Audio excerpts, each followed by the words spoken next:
जय गुरुदेव नाम किसका, प्रभु का पावन नाम, प्रभु का पावन नाम। जय गुरुदेव।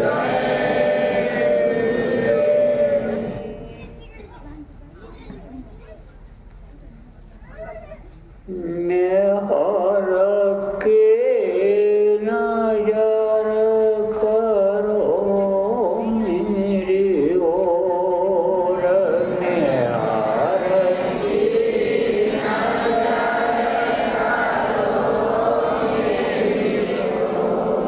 दया के नजर करो मेरी ओर,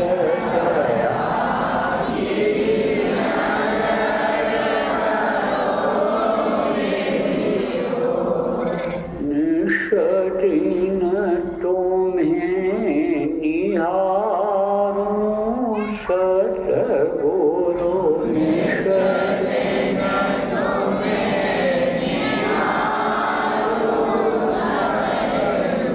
जैसे चंद्र चकोर,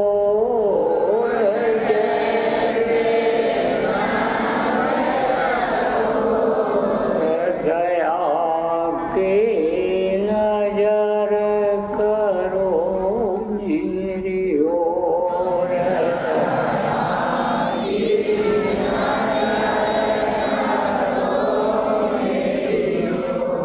जानूं कौन फूल हुए तन से,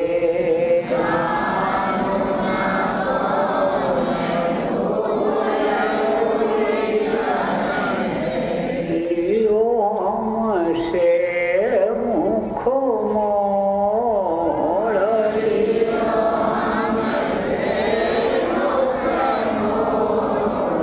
दया के नजर करो मेरी ओर,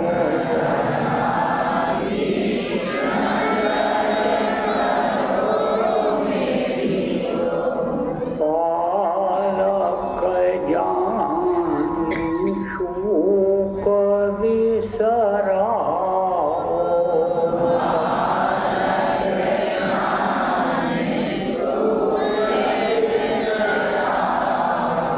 आया शरण अब मैं तोर,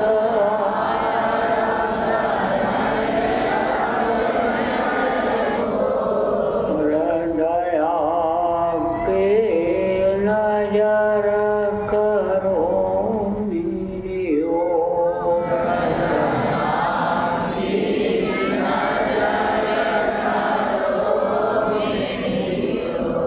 सदा दयालु स्वभाव तुम्हारा,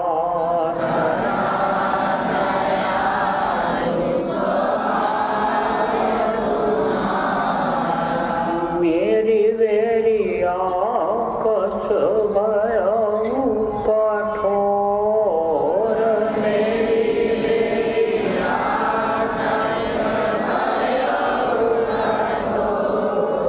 दया के नजर करो मेरी ओर,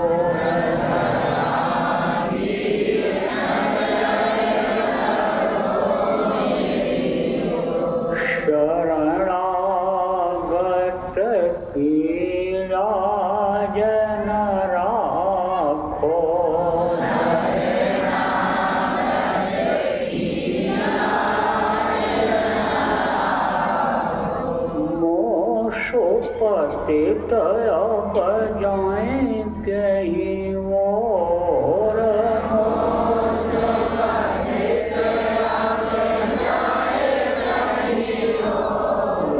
दया के नजर करो मेरी ओर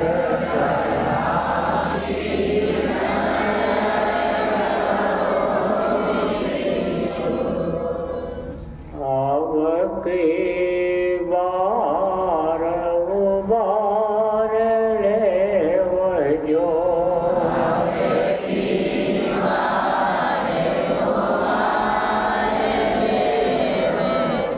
फिर न डरब पगया ही मगोर फिर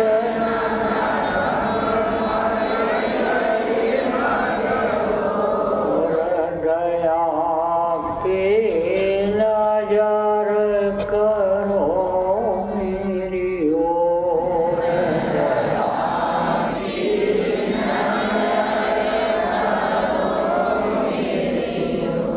बिहार के नजर करो मेरी ओर बिहार के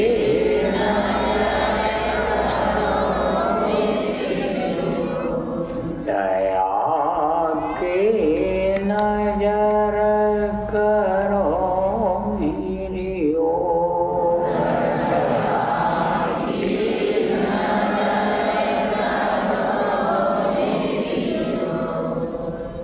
ये गुरुदेव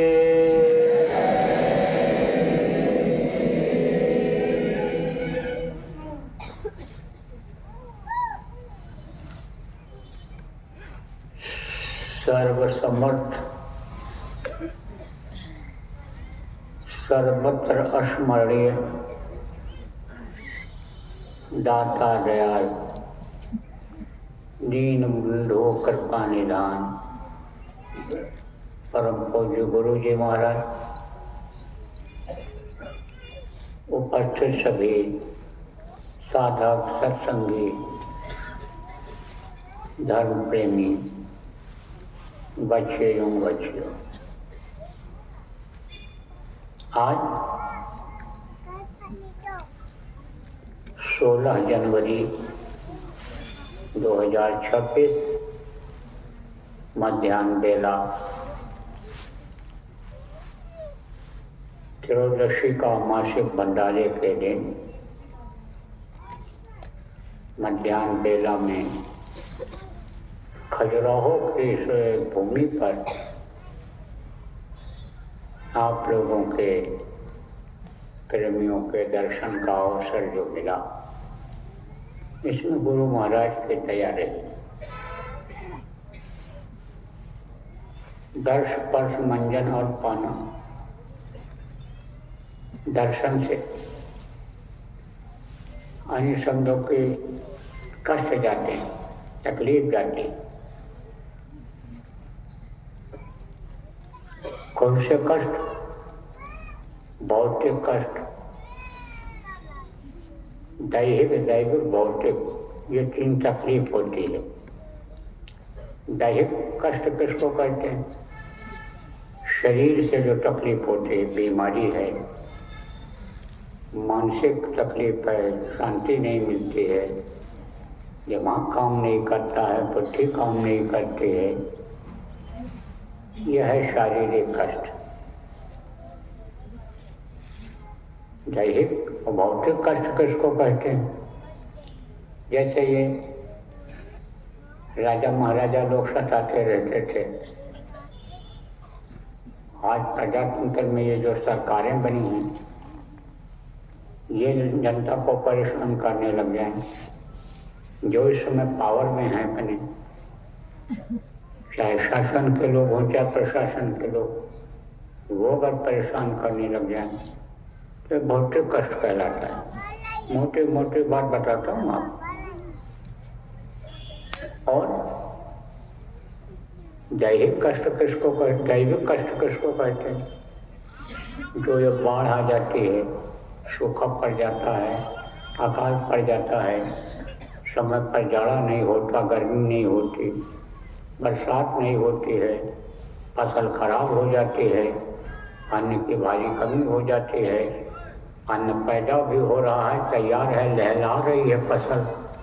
यही है कि 10 दिन के बाद अभी इसको काट करके मड़ाई करके घर में ले आएंगे, लेकिन ओला गिर गया, पत्थर गिर गया तो सब साफ हो गए। घर में लाने वाली बात तो खत्म हो गई, खलिहान में भी जहाँ अनाज निकालते हो वहाँ भी नहीं पहुँच सकता है। तो ये सब दैविक कष्ट में आते हैं। तो चर्च पर मंजन और पानी तो कहें आप ये समझो कटे पाठ पाप कहें वेद पुराना, इससे पाप करते हैं जान अनजान में, जो कर्म बन जाते हैं उन कर्मों की सजा भोगनी पड़ती है। तो उनको काटने के लिए उपाय किया जाता है। जब ऋषि मुनि महात्मा रहते थे तो महात्मा जो होते थे वो घूमा करते थे और घूम करके लोगों को समझाते रहते थे। लोग उनके आश्रमों पर जाते थे गृहस्थ लोग समझने के लिए कि कैसे घर में प्रेम रहे, कैसे हमारा खान पान सही रहे, किस तरह से हमारा चाल चलन व्यवहार अच्छा रहे। इन सब चीज़ों को जो वेद में लिखा है, पुराण में लिखा है, पुराण में लिखा है, इसको समझने के लिए जाते थे। क्योंकि हर कोई तो पढ़ करके उसको समझ नहीं सकता है, लेकिन महात्मा को सब जानकारी होती है। महात्माओं के मुँह से, संतों के मुँह से, ऋषि मुनियों के मुँह से, ब्रह्मा के मुँह से ही देखो ये वेद सुनाई पड़ा था ऋषियों को, और ऋषियों ने सतयुग में ही इन बातों को लोगों तक फैलाया था। तो उनको सब जानकारी रहती है, तो उनके पास जाया करते थे। तो तिथि तारीख निश्चित रहती थी, जैसे पूर्णिमा है, अमावस्या है या और तीज त्योहार आते हैं, ऐसे निश्चित रहता था। तो देखो प्रेम, आज जो तिथि है त्रयोदशी, इसी दिन इसी तिथि को अपने गुरु महाराज जिनकी याद में अपने लोग हर महीने भंडारा करते हैं, वो शरीर छोड़े थे। तो साल में पहले एक बार ये मनाया जाता था भंडारा, एक जगह पर होता था, तो वहाँ पर सब लोग पहुँचते थे। जितने भी प्रेमी गुरु भक्त हैं, गुरु प्रेमी हैं, वो प्रसाद लेने के लिए, सत्संग सुनने के लिए, गुरु की दया दुआ लेने के लिए उज्जैन पहुँचते थे। उज्जैन में होता था भंडारा। लेकिन जब एक के बीच में दैविक कष्ट आ गया जो सबके ऊपर पड़ा, सबके ऊपर मुसीबत ढाई, कोई उसमें नहीं बचा। तो आज चेतावनी दी जा रही है कि समय ऐसा आएगा, जान बचाना मुश्किल हो जाएगा। तो जान बचे बड़ भाग, उस रोग से जिसकी जान बच गई उसके भाग थे, नहीं तो बहुत लोग चले गए उसमें। और उसी बीच में ये पड़ गया आपका भंडारा। तो आश्रम पर जो 200-300-400 लोग थे वही मिल कर के भंडारा वहाँ कर लिए थे, क्योंकि आना जाना लोगों का बंद था एक जगह से दूसरी जगह का। तो बाद में सोचा गया कि भाई यहाँ सब लोग पहुँच नहीं पाए, तो जगह जगह पर भंडारे का कार्यक्रम त्रयोदशी को आयोजित कर दिया जाए। तो त्रयोदशी को जगह जगह पर कार्यक्रम होने लग गया और उसका फायदा भी लोगों को मिलने लग गया। जो लोग उसमें शरीक होते थे, जाते थे, जो ध्यान भजन वहाँ करते थे, प्रार्थना बोलते थे, जो सत्संग प्रेमियों के द्वारा होता था, सुनते सुनाते थे, उनको तो फायदा हुआ ही, उनको तो अच्छा लगा ही, उनको तो शांति मिली ही। लेकिन जो दुनियादार हैं, जैसे मान लो पड़ोसी हैं, तो सब लोग सत्संगी तो हैं नहीं। गांव में सब लोग तो कहीं कहीं सत्संगी हैं, पूरा गांव सत्संगी है नहीं, बाकी अन्य लोग भी हैं। लेकिन जब उनको भी बुलाया जाने लगा कि भाई हमारे यहाँ भंडारा है, आप आइए और उसमें बैठिए और जय गुरुदेव नाम की ध्वनि बोलिए और प्रसाद वहाँ बटेगा भंडारे का, उसको ग्रहण करिए। तो जब लोग जाने लगे तो उनको भी फायदा हुआ, तो लोगों का मन लगा और लोगों ने कहा हर महीने हो जाना चाहिए। तो हमने कहा तो बहुत अच्छा रहेगा। तो तब से लगातार देश में ही नहीं विदेशों में भी ये त्रयोदशी का भंडारा, जहाँ जहाँ भी गुरु प्रेमी हैं, गुरु भक्त हैं, जो जय बाबा जय गुरुदेव के नाम से जुड़े हुए हैं, जो उज्जैन आश्रम से जुड़े हुए हैं, आते जाते हैं, सब जगह करते हैं, सब जगह भंडारा होता है। जहाँ कहीं इस तरह के गरीब गुरबा लोग नहीं होते हैं, अमीर ही लोग होते हैं, वहाँ भी ये लोग बांट देते हैं। हमने कहा भाई आपने कोरोना में गरीब को ही तो खिलाया नहीं, असहाय लोगों को भी खिलाया। करोड़पति अरबपति को भी उस समय रोटी की तलाश थी, उस समय पेट में कुछ पड़ जाए, क्योंकि पैसा होते हुए भी, धन दौलत पुत्र परिवार भरा पूरा होते हुए भी, और कहीं फंस गए बेचारे तो वो घर तक पहुंच नहीं पाए। लॉकडाउन का मतलब क्या होगा कि एक जगह से दूसरी जगह कोई सफर नहीं कर सकता। ट्रेन बस और सवारियाँ सब बंद हो गई थी उस समय पर, नाका बंद हो गया था जिलों का, कैसे पहुंच पाते।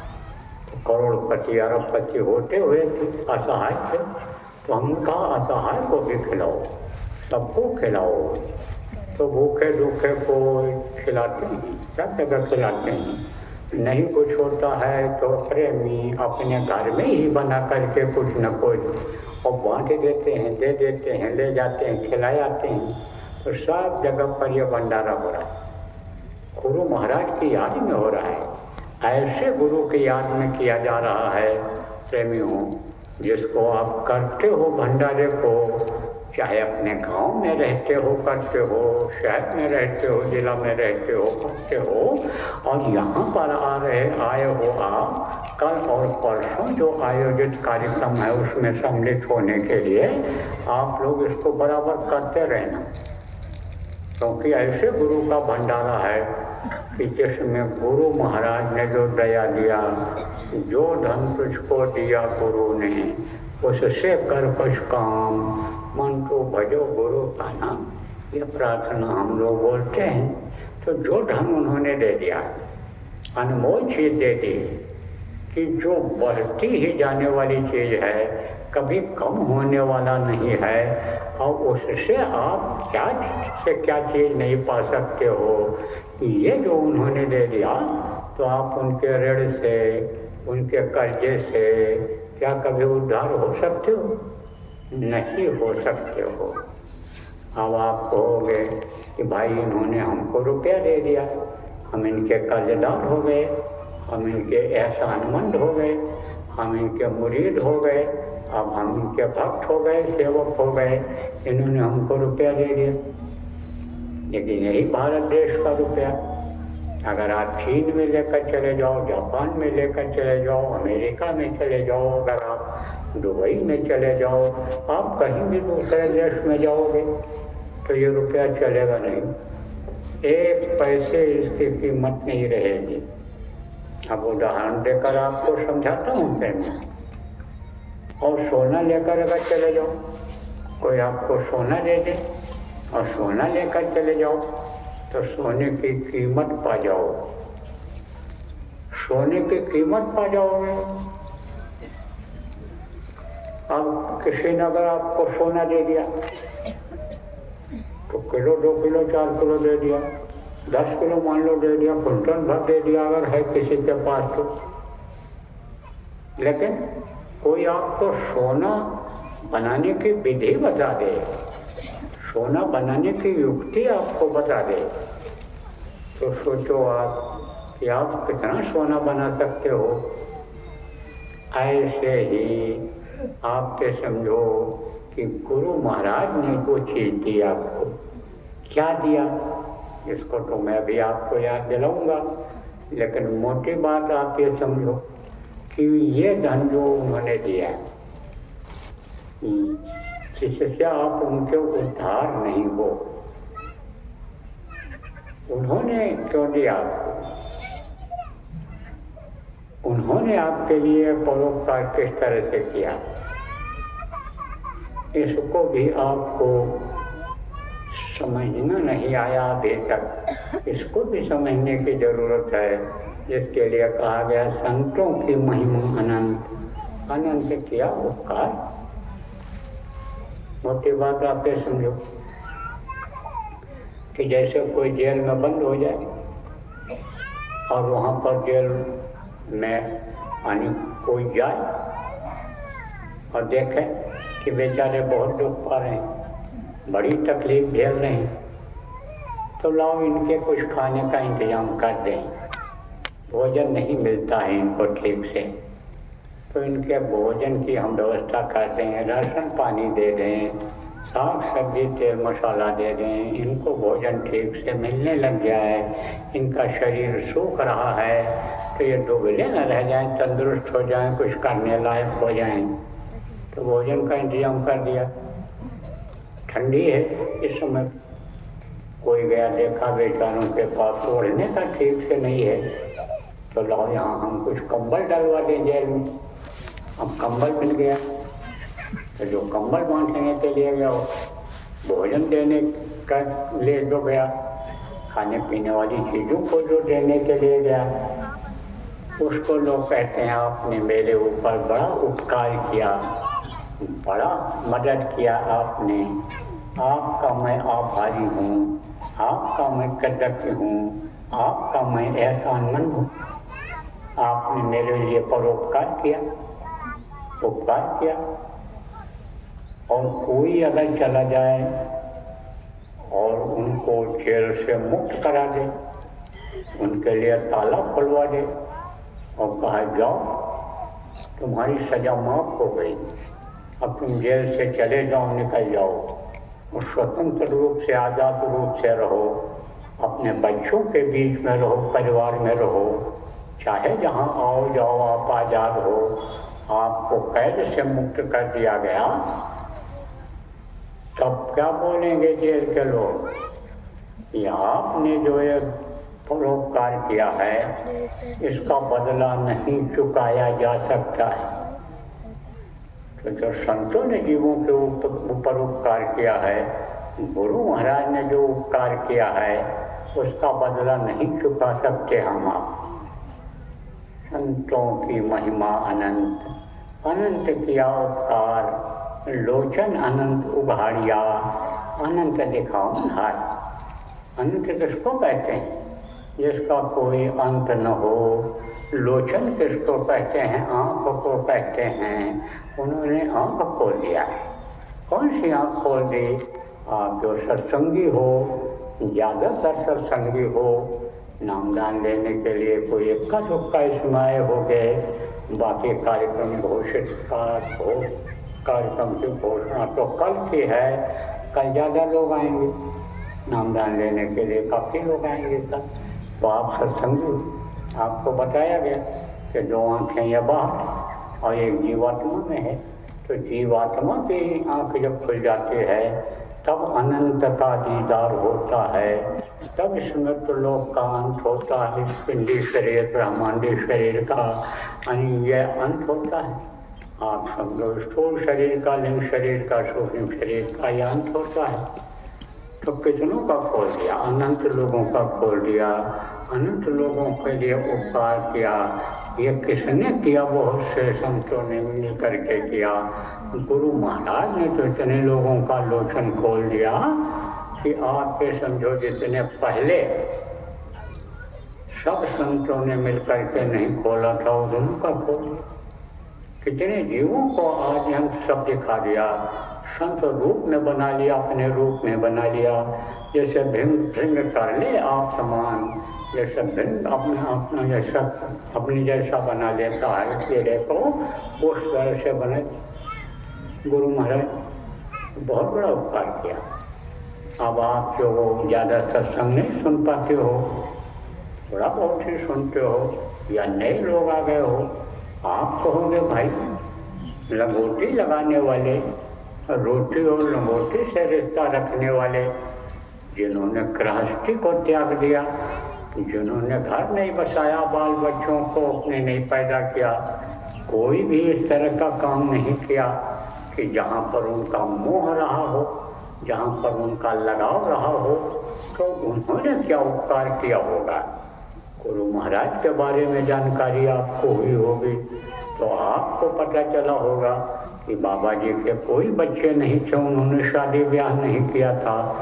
वो यही कहते थे कि मेरे अपना बच्चा तो कोई है नहीं, लेकिन आध्यात्मिक दृष्टिकोण से मैं तुम सब लोगों को अपना बच्चा मान करके और जो हो सकता है तुम्हारी मदद करता हूँ, परवरिश करता हूँ। हम तुम्ही को अपना बच्चा मानते हैं। तो आप ये कहोगे भाई ऐसे साधु के पास क्या चीज़ थी कि जो उन्होंने दिया कि जिससे लोग माला माल हो गए, और वो धन दे दिया कि जिसमें बढ़ोतरी ही होती जाती है, और वो क्या से क्या दे सकता है। तो ये जो विषय है दिमाग में आपके, इसको मैं एक दृष्टांत सुना करके और निकालूंगा, कि समझाऊंगा आपको कि क्या उन्होंने किया। तो एक था राजा, तो राजा को रोग हो गया। क्या रोग हो गया? बच्चा पैदा नहीं कर सकता था। पुरुष और स्त्री दो होते हैं, और एक बीच का है जिसको, जो न पुरुष में रहते न स्त्री में रहते, देखने में स्त्री जैसा, देखने में पुरुष जैसा, लेकिन बच्चा पैदा करने की शक्ति उनके अंदर नहीं रह जाती है। तो उनको लोग क्या कहते हैं? नपुंसक। नपुंसक हो गया। इलाज कराने लगा, हर तरह की दवाई कराया, लेकिन दवा से नहीं ठीक हुआ। जब दवा से नहीं ठीक हुआ तो दुआ कराया, तांत्रिकों के पास गया, ओझा शोकाया जो भी होते हैं उनके पास गया, ज्योतिषी पंडित मुल्ला पुजारियों के पास गया, लेकिन कहीं नहीं वो ताकत आई, कहीं नहीं उसको कुछ सहारा मिला। तब उसने कहा भाई महात्माओं के पास जाना चाहिए, महात्माओं के पास हर तरह की सुख सुविधा का उपाय रहता है, वो बताएं। तो गया, तो कहते हिल्ला रोजी बहाने मौत। कोई न कोई बहाने से मौत आती है। तभी तो लोग कहते हैं कि पेट फूला मर गए, गैस बन गई खत्म हो, हार्ट फेल हो गया, किडनी फेल हो गई, गिरे थे तो सिर में चोट लग गया तो खत्म हो गए।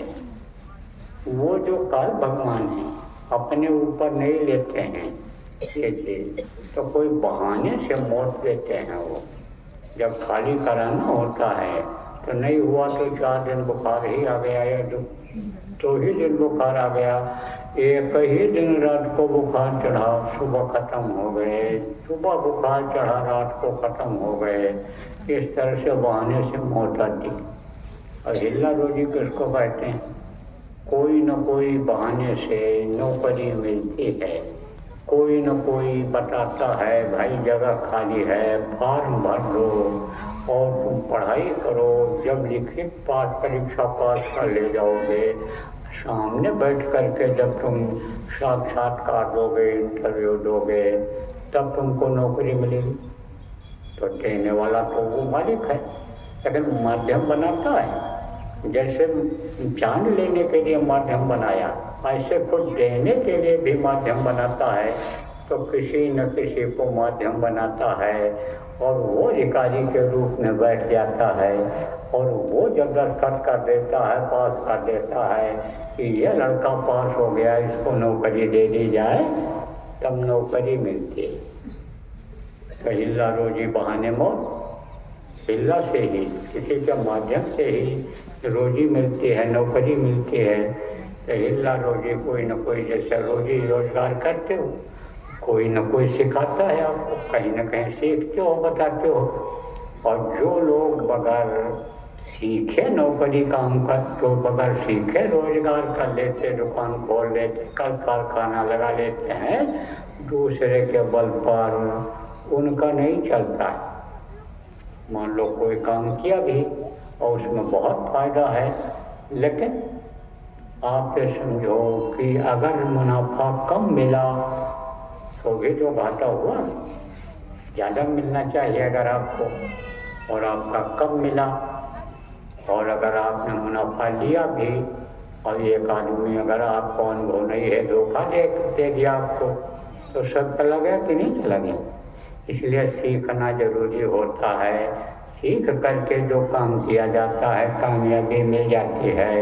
और आजकल तो देखो प्रेमियों, बड़ी होशियारी रखनी चाहिए, क्योंकि पार्टनर बन करके और मुनाफा शुरू में लोग करा लेते हैं और बाद में सब हड़प कर लेते हैं। जब विश्वास हो जाता है कि अब ये कमा करके देते रहेंगे, तब विश्वासघात कर लेते हैं। इसलिए सत्संगियों को होशियार रहना चाहिए, विश्वासघाती से दूर रहना चाहिए, कई लोगों से दूर रहना चाहिए। ऐसे लोगों से आप साधकों को, सत्संगियों को दूर रहना चाहिए कि जो झूठ बोलता हो, कभी भी झूठ बोल करके और आपको विश्वास में न करके और आपका ठगी कर ले, आपका रुपया पैसा ले जाए, आपकी औरत बच्चों पर वो यानी गलत नज़र डाल दे, विश्वास में आपको ले करके और आपका जहाँ फायदा होने को हो वहाँ पर वो नुकसान करा दिया अपने स्वार्थ में। ऐसे स्वार्थी से, ऐसे झूठ बोलने वालों से होशियार रहना चाहिए, उनसे साथ, उनका साथ नहीं करना चाहिए। जो स्वार्थी हो नहीं स्वार्थ करना चाहिए, विश्वासघाती हो उनका साथ नहीं करना चाहिए, कंजूस का भी साथ नहीं करना चाहिए। कंजूस किसको कहते हैं? चौड़ी चली जाए डमड़ी न जाए, रुपया मिल जाए चाहे कोई थप्पड़ मार दे चाहे जूता मार दे, वो उसकी फिक्र उनको नहीं है, रुपया मिल जाए और जोड़ते चले जाते हैं। ये नहीं सोचते हैं कौड़ी कौड़ी जमा किया सब छोड़ के माल खजाना, ये नहीं सोचते हैं कि यह सब छोड़ करके चला जाना पड़ेगा। एक से एक राजा महाराजा चले गए, मर करके लाए, लूट करके लाए, धोखा दे करके लाए, खजाना हीरा मोती जब महाराज से भर दिया, लेकिन जैसे पैदा हुए थे नंगे पैदा हुए थे, ऐसे नंगे भेज दिए गए शमशान घाट। न कुछ लेकर आए थे न कुछ लेकर गए, सब छोड़ गए। लेकिन मनुष्य में लगा हुआ है। तो कौन होते हैं? कंजूस होते हैं। कंजूस हर जगह धोखा देता है। कंजूस जो है परमार्थ में भी बाधा डाल देता है। जो कोई सुनता है समझता है कि भाई कुछ निकालना चाहिए हमको अच्छे काम में, मेहनत की कमाई का, उसको वो धोखा दे करके मन खराब करके और उसकी बचत करा देते। कहते तुम्हारा बचत करा दे रहे, इसी को तुम बिजनेस में लगा दो, व्यापार में लगा दो, 4 गुना हो जाएगा, तब दे देना, ज़्यादा दे दोगे, मैं भी देने वाला हूँ, कोई बात नहीं है, कोई कमी नहीं है उनके पास। वो तो सब होता चला जा रहा है, कोई काम रुक नहीं रहा, तरह तरह की बातें बता देते। कंजूसों से भी दूर रहना चाहिए परमार्थियों को, साधकों। तो राजा किसके पास गया? एक महात्मा के पास गया। तो महात्मा को तो जानकारी इस बात की थी। संत महात्मा योगी ऋषि इनका अलग अलग दर्जा होता है। जो साधना करते हैं आप पे समझो उनका अलग अलग दर्जा होता है। जो कोई ब्रह्म ज्ञानी होते हैं, आत्मज्ञानी होते हैं, आप तो देखो कि ये जो देवी देवताओं के लोगों तक पहुंच जाते हैं, उनकी जानकारी उनको हो जाती है। सूर्य चंद्रमा लोक में पहुंच जाते हैं, उसकी जानकारी हो जाती है उनको, उनके अंदर शक्ति आ जाती है। जो ब्रह्मा का दर्शन कर लिए ब्रह्मा रूप में हो जाते हैं, वो शक्ति आ जाती है। विष्णु जी का दर्शन कर लिया, वो शक्ति आ जाती है। शिव जी का दर्शन किया, उनकी शक्ति आ जाती है। इंद्र का दर्शन किया, उनकी शक्ति आ जाती है। गणेश जी का दर्शन किया, अंतर में साधना किया, मूलाधार चक्र को रोके और उनका दर्शन किया, वो शक्ति आ जाती है। सरस्वती की शक्ति आ जाती है, तो शक्तियाँ उनके अंदर आ जाती हैं। तो इनका अलग अलग दर्जा होता है। जिसको यही मालूम हो जाए कि ये दुनिया नासवान है, एक दिन खत्म हो जाएगी, उसको वो मुनि कहते हैं। इन आँखों से जितनी भी चीज़ें दिखाई पड़ती हैं, यह सब ओझल हो जाएंगी एक दिन, यह सब हम नहीं देख पाएंगे इन आँखों से। एक दिन हमारा शरीर ये छूट जाएगा। जैसे जो भी मनुष्य शरीर में पैदा हुआ उसको जाना पड़ा, मर गया, ऐसे हमको भी मरना पड़ेगा, जाना पड़ेगा। इतनी ही जानकारी हो जाए उसको मुनि कहते हैं। जो ब्रह्मा विष्णु महेश तक पहुंच जाते हैं, जो 3 देवता होते हैं उधर वैकुंठ में रहते हैं, वहाँ तक वैकुंठ तक जो पहुंच जाते हैं, उनको क्या कहते हैं? उनको देवर्षि कहते हैं। जैसे देव नारद थे, रहते मनुष्य शरीर में ही थे, लेकिन उनके अंदर की आँख खुल गई थी। इस पिंडी शरीर से जीवात्मा अंदर लोक में चली जाती थी, तो वो वहाँ पर जाते थे दर्शन करके। कहीं समझो ब्रह्मांड लोक में उनका दर्शन कर तक जाती थी, उनका दर्शन करके आते थे, तो हाल चाल बताते थे। यहाँ का संदेशा ले जाते थे लोग, जो अपनी दुख तकलीफ कहते थे, वो वहाँ उनसे पूछ करके बता करके चले आते थे। वो जो आदेश देते थे कि इस तरह से जनता को बताओ, ऐसा कराओ, इससे सुख मिलेगी, शांति मिलेगी लोगों को, वो बताते थे। तो उनको देवर्षि नारद कहा गया। उसके आगे जो जाते हैं योगेश्वर, और फिर साथ, और फिर संत, और फिर परम संत, तो इनका दर्जा अलग होता है। तो अब अंत का तो पता चल जाता है कि अंत हो जाएगा। इसका पता तो चल गया कि एक दिन हमको शरीर छोड़ना पड़ेगा। इसका पता तो हो गया कि भाई ये पशु पक्षी जितने भी हैं, ये एक दिन मर जाएंगे। ये पेड़ पौधे जो लगे हुए हैं, ये एक दिन गिर जाएंगे, इनका समय निश्चित है। यहाँ की जितनी चीज़ें हैं, ये सब खत्म हो जाएंगी।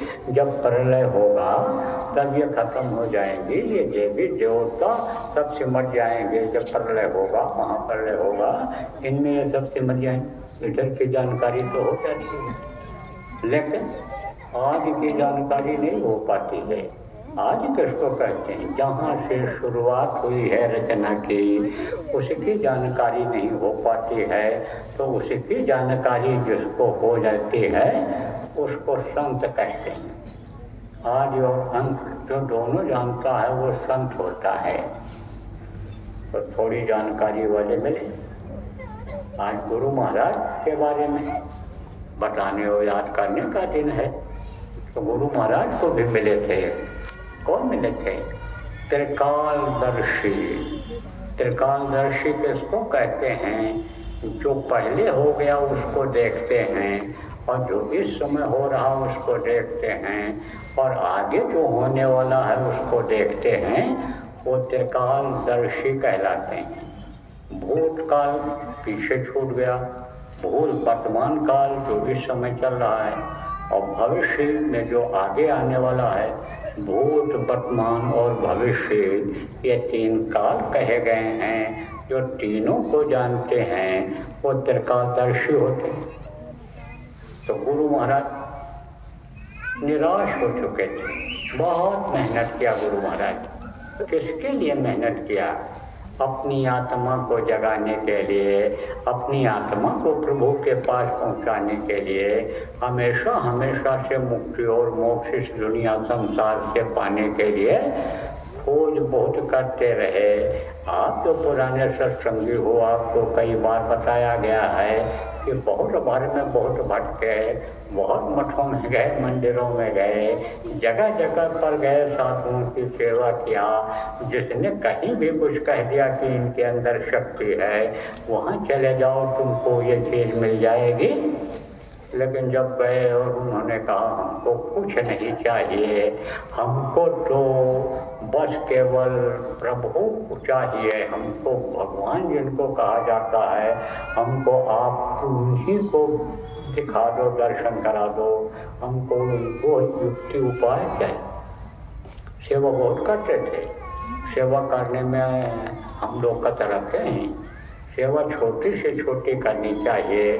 छोटी से छोटी सेवा जिसको लोग कहते हैं, पैसे वाले जो बड़े आदमी हो, या संगत में सम्मान इज्जत आपको मिला हुआ है, या समाज में जाति बिरादरी में इज्जत मिला हुआ है, आपने नामदान तो ले लिया, लेकिन सेवा करने में अगर आप कतराते हो कि सम्मान में फर्क पड़ जाएगा, ये सेवा नहीं करनी चाहिए, बर्तन नहीं धोना चाहिए, लोगों का जूठा पत्थर नहीं उठाना चाहिए, चटाई नहीं बिछाना चाहिए, झाड़ू नहीं लगाना चाहिए, इन सेवाओं में जो कतराते हो वो समझो ज़्यादा फल नहीं पाते। फल किसको मिलता है? कर्म किसको ज़्यादा करते हैं कि जो दूसरे की सेवा करता है। अपनी सेवा तो कोई करा सकता है, अपनी कर्तव्य धुलवा सकता है, अपना सब काम करा सकता है। तो सेवक जो बनना चाहता है उसको सेवक की जरूरत नहीं होती है। और सेवक जो होता है वो ये नहीं देखता है, वो तो कहता है कि भाई सबके अंदर में जीवात्मा है, परमात्मा की अंश है, सबके अंदर में है, और ये हमारे गुरु भाई हैं, एक ही गुरु के शिष्य हैं। तो सेवा करने वाला तो आतुर रहता है, हमेशा चाहता है कि हमको ज़्यादा से ज़्यादा लोगों की सेवा मिले। तो सेवा तो खूब करना चाहिए, चाहे संगत की सेवा हो, चाहे व्यक्ति की सेवा हो, चाहे गृहस्थ को है कोई आ गया दरवाजे पर उसकी सेवा। कहते न साधु सेव जा घर नहीं, सतगुर पूजा नाई, सो घर मर घर सारिका, बूट बसे तम है। कहा साधु सेव, साधक की सेवा। साधु कहने लगे लोग वेशधारी को, लेकिन साधक है जो साधना करता है। साधक की सेवा, साध सेव जा घर नहीं, सतगुर पूजा नाई। गुरु की पूजा जिस घर में नहीं होती है, गुरु ने जो नाम बताया उस नाम का जाप नहीं होता है, गुरु ने जो मौजूदा उनके उत्तराधिकारी रहे बताया नाम धुनी करो, वो नहीं होता है। गुरु का कोई कदर नहीं, महत्व नहीं, फोटो भी ठीक जगह पर, साफ सुथरी जगह पर नहीं लगा हुआ है। सो घर मर घट सारी खा। अब भूत बसेता मन, वहाँ भूत बसते हैं। भूत निकल नहीं सकते हैं जब घुस जाते हैं उस घर में जहाँ पूजा नहीं होती है, यानी साधन भजन नहीं होता है, जहाँ पर साधना शिविर नहीं लगती है, घर के लोग ही नहीं बैठ करके शिविर में साधना करते हैं, जहाँ नाम धुनी बताया गया कि जय गुरु नाम की धुनी सुबह 1 घंटा, शाम को 1 घंटा किया करो, परिवार में सुख शांति और बरकत लाने के लिए, जहाँ नहीं होता है तहाँ समझ लो कि वो देवस्थान नहीं है, वो मंदिर नहीं है, गृहस्थ आश्रम का वो अच्छी सुंदर जगह, पवित्र जगह नहीं है, वो है मरघट। क्यों? क्योंकि मरघट पर कोई देवी देवता रहते हैं, कोई पूजा पाठ वहाँ करता है? नहीं करता है। वहाँ कौन रहते हैं? भूत रहते हैं। ये जो अकाल मृत्यु में चले जाते हैं और जलाने के लिए वहाँ ले जाते हैं मशान पर, शमशान घाट पर, वो वहीं रह जाते हैं, वहीं बैठे इंतजार करते रहते हैं कि शरीर हमारा मिल जाए, फिर हम उसमें चले जाएं, वहीं बैठे रह जाते हैं। तो वहाँ भूत ही रहते हैं शमशान घाट पर। तो वैसे ही घर हो जाता है, सो घर मर घट तारिका, वो तो बचे सामान। तो गुरु महाराज निराश हो गए, कहीं कहीं नहीं मिला रास्ता। निराश होकर के ही सोच रहे थे कि भाई कहा गया यशं न विद्या तपो न दानम, ज्ञानम न शीलम न गुणो न धर्म। ते मृत्युलोके भूभारभूत्वा मनुष्य रूपेण मृगाचरन्ति। कहा जिसके अंदर समझो वो विद्या नहीं है। कौन विद्या? आध्यात्म विद्या जिसको कहा गया। जहाँ सारी विद्याएं खत्म हो जाती हैं वहाँ से विद्या की शुरुआत होती है। वहाँ सरस्वती कंठ पे बैठ जाती हैं, दिमाग पर देवी देवता आ जाते हैं। जो दुनिया की चीज़ों पे देने वाले हैं, दुनिया में सफलता देने वाले हैं, वो आकर बैठ जाते हैं। तो समझो कि जिसके अंदर वो चीज़ नहीं है, वो विद्या नहीं है। यशम्न विद्या तपो न दानम, कि जो थोड़ा त्याग नहीं कर सकता है। जैसे त्याग करके आप लोग यहाँ पहले आ गए हो प्रेमियों, और ये सब व्यवस्था आपने बना दिया, और कल भारी संख्या में जब लोग आ जाएंगे वो बैठ करके सत्संग सुनेंगे। टट्टी पेशाब की जगह बना दिया, वो उसमें दिब्बत खोलेंगे। भोजन भंडारे की व्यवस्था कर लिया, बनाने वाले, खिलाने वाले, लाने वाले, लगाने वाले, सफाई करने वाले सब लोग आप आ गए। तो ऐसे ही ये तपस्या है। ये तरह घर में आप सब आराम से रहते रहे हो, लेकिन यहाँ जो लोग रह रहे होगे, आए होगे, आपको गर्मी ठंडी का सब अलग से अनुभव हुआ होगा। समय से भोजन न मिल पाने, समय से चीज न हो पाने का अनुभव, तो ये क्या है? ये तपस्या है। तपो न ज्ञान न दान। देखो दान किसको कहते हैं? दान दरवाजे पर कोई आ गया, उसको हाथ में दे दिया, वही दान नहीं कहलाता। दान वो होता है कि जो अच्छे परमार्थ में मददगार होता है, चाहे दूसरे के लिए मददगार हो और चाहे अपने लिए मददगार हो, वो दान होता है। अब आपको बता दें कि जैसे इस समय प्रचार कर रहे हैं लोग, गाड़ियाँ जा रही हैं जगह जगह, पैदल, मोटरसाइकिल, साइकिल, जो भी साधन है, अपने प्रेमी लोग प्रचार कर रहे हैं कि भाई बाबा इतनी दूर से आ रहे हैं, आपके लिए आ रहे हैं। खजुराहो, मध्य प्रदेश के लोग, तुम लोगों के लिए अच्छा मौका है अनमोल धन, अनमोल रत्न लुटाने के लिए। केवल आपके लिए आ रहे हैं बाबा, तो चल करके 2 घंटे का समय निकाल करके और सुन करके आ जाओ। तो जो प्रचार कर रहे हैं उसमें शो अपना मान लो दुकान बंद करके आए, आप समझ लो नौकरी से छुट्टी लेकर के आए, जो कमाई उनकी होनी थी वो कमाई नहीं हो पा रही है, तो खर्च हो रहा है कि नहीं हो रहा? आप लोगों ने या उन कर्मियों ने जो कुछ कर दिया भाई, तेल का खर्चा, गाड़ी का खर्चा, और ये पर्चा छप रहा है और ये इंतजाम होगा, इसमें हमको कुछ देना चाहिए, तो ये दान कहलाता है। इसमें और लोगों को फायदा होता है। आपके दरवाजे पर आ गया, या आपके दरवाजे पर रिश्तेदार मान्य है, लड़की आ गई, दामाद आ गया, समधी आ गए, और उनको आपने दे दिया, तो दान नहीं कहलाएगा, वो तो आपका फर्ज कहलाएगा। गृहस्थाश्रम का फर्ज कहलाता है। ये आपका फर्ज था। आपने उसको 2 तरह की सब्जी खिलाई, 2 तरह की मिठाई खिलाया, तो आप भी जब उनके यहाँ जाओगे तो कोशिश वो करेंगे कि हम इनको 3 तरह की सब्जी खिलाएं, 4 तरह की मिठाई खिलाएं, खीर खिलाएं, रबड़ी खिलाएं, इनके सेवा में कोई कमी ना होने पावे। तो ये तो अदला बदला है। वो दान में नहीं आता है, वो परमार्थ में नहीं आता है, तो ये परमार्थ में आता है।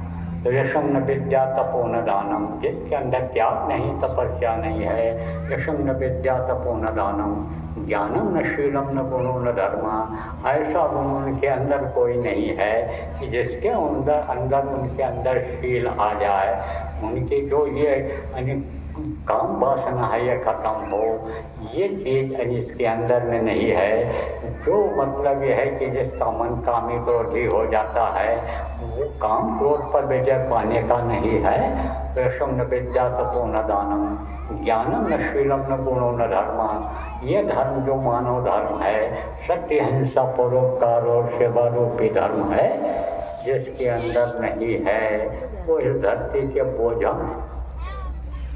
वो किस तरह भ्रमण करते रहते हैं, मृगा की तलाश में, जैसे मृगा जैसे तलाश में कस्तूरी के भटकता रहता है, पानी के तलाश में जैसे भटकता रहता है। तो कहा गया नंदर के तृष्णा, मेरे को तृष्णा में भटकता रहता है और भटक करके खत्म हो जाता, मर जाता है। अब जो नहीं जानते हो बता रहे। राजस्थान में या रेगिस्तान में चले जाओ, और यहाँ राजस्थान में, भारत में तो ज़्यादातर जगहों पर राजस्थान में भी पेड़ निकलने लगते। वहाँ नहीं कुछ है तो अकवा के या अन्य पेड़ों के जिनमें पानी की ज़्यादा ज़रूरत नहीं पड़ती है, वो धरती की नमी से पेड़ बहुत लग गए, वहाँ नहीं दिखाई पड़ता। मैं तो गया हूँ, आते तक बाटर तक उठा गया। दूसरे देशों में जब मैं गया हूँ, देखा हूँ, उधर आपके कतर में देखा, दुबई में देखा, आपके उधर अरब देशों में, यानी समझो इस तरह का है कि बालू ही बालू दिखाई पड़ता है। रेगिस्तान है उधर, फारस की तरफ चले जाओ, उधर फारस घाटी की तरफ चले जाओ, उधर जाओ तो उधर बालू ही बालू दिखाई पड़ता है। तो मृगा को जब प्यास लगता है तो पानी की तलाश में निकलता है। तो जब धूप निकलती है, सूरज निकलता है, तो वही बालू चमकता है। तो मृगा को लगता है कि आगे पानी है, बालू चमकता है तो मालूम पड़ता है पानी है। जैसे समुद्र के किनारे आप चले जाओ, तो समुद्र के किनारे जब जाओगे तो बैठोगे समुद्र के किनारे, तो समुद्र का कुछ हिस्सा ऐसा आपको दिखेगा कि जैसे ये आसमान से छुआ हुआ हो। अब इसके आगे और कुछ नहीं है। लेकिन समुद्र के किनारे किनारे आप दूर तक चले जाओ, जहाँ तक रास्ता बना हुआ है, तो ठीक उसी तरह से जहाँ भी देखोगे वहीं पर दिखाई पड़ेगा। इसी तरह से चमकते हुए बालू को जो है वो मृगा देख करके दौड़ता रहता है, भटकता रहता है, और बाद पानी नहीं मिलता है तो उसी में वो उसकी जान चली जाती है। जैसे इस समय लोग भटक रहे हैं, गीता भी हो रहा है, रामायण भी हो रहा है, पुराण भी हो रहा है, सब जगह सुनाया जाता है कि भाई भगवान ही सब कुछ हैं, भगवान ने ही ये दुनिया बनाया है, भगवान का दर्शन करना है तो भगवान के शरण में जाओ, शरण में लगो, उनका दर्शन करो, उनसे कोई चीज़ मांगोगे तो वो देंगे। तो विश्वास वो दिला देते हैं।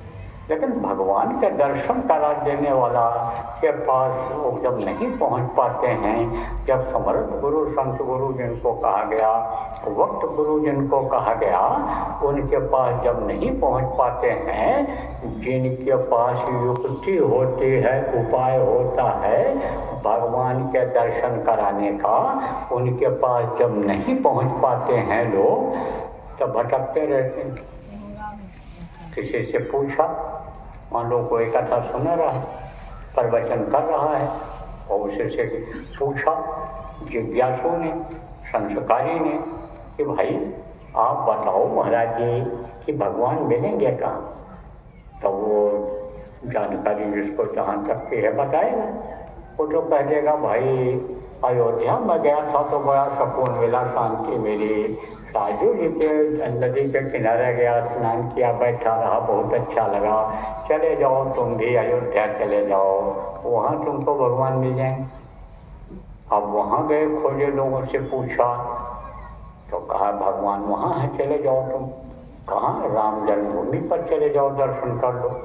वहाँ जब गए तो वहाँ भी देखा कि भगवान नहीं मिले, भगवान की मूर्ति ही वहाँ लगी हुई है, उन्हीं को लोग भगवान मान करके पूजा कर रहे हैं। फिर किसी से पूछा तो कहा वहाँ तो नहीं, वहाँ कनक भवन में चले जाओ, तो कनक भवन चले गए। फिर पूछा वहाँ भी भगवान नहीं मिले, बोले जाओ वहाँ आनिसार्यों के किनारे नागेश्वर नाथ हैं, वहाँ दर्शन करो, वहाँ पर मिल जाएंगे। तो वहाँ पर भी गए, वहाँ पर भी जो खोज रहे थे नहीं मिले, कि जिनसे वो बात कर सकें, अपनी दो बात कह सकें, उनसे कुछ पूछ सकें, ऐसे कोई जिंदा भगवान मिले नहीं। मुर्दा भी नहीं है, न जिंदा। कौन है? पत्थर के बनाए हुए भगवान हैं, तो उनसे कोई क्या सवाल कर पाएगा, क्या वो बताएंगे? केवल श्रद्धा और भाव से ही लोगों के संस्कार जगने से, कर्म करने से, अच्छे भाव से जो जाते हैं उन्हीं को लाभ फायदा मिलता है। थोड़े समय के लिए शांति महसूस होती है, अच्छा लगता है, प्रसाद मिलता है, वहाँ मीठा मीठा खाते हैं, अच्छा लगता है। यही मिला। तो जब नहीं मिला तब फिर लोगों से पूछा तो वहाँ हर तरह के लोग रहते हैं, पढ़े तीर्थ स्थानों पर हर तरह के लोग मिल जाते हैं, चोर डकैत भी रहते, उचक्के भी रहते हैं। होशियार न रहो तो जेब कट जाएगा, फिर उठा ले जाए नदी के किनारे से, बैग उठा ले जाए नहाते समय, अगर अकेले गए हो या कोई रखवाली करने में चूक जाए, ऐसे लोग भी रहते हैं और विद्वान लोग भी रहते हैं।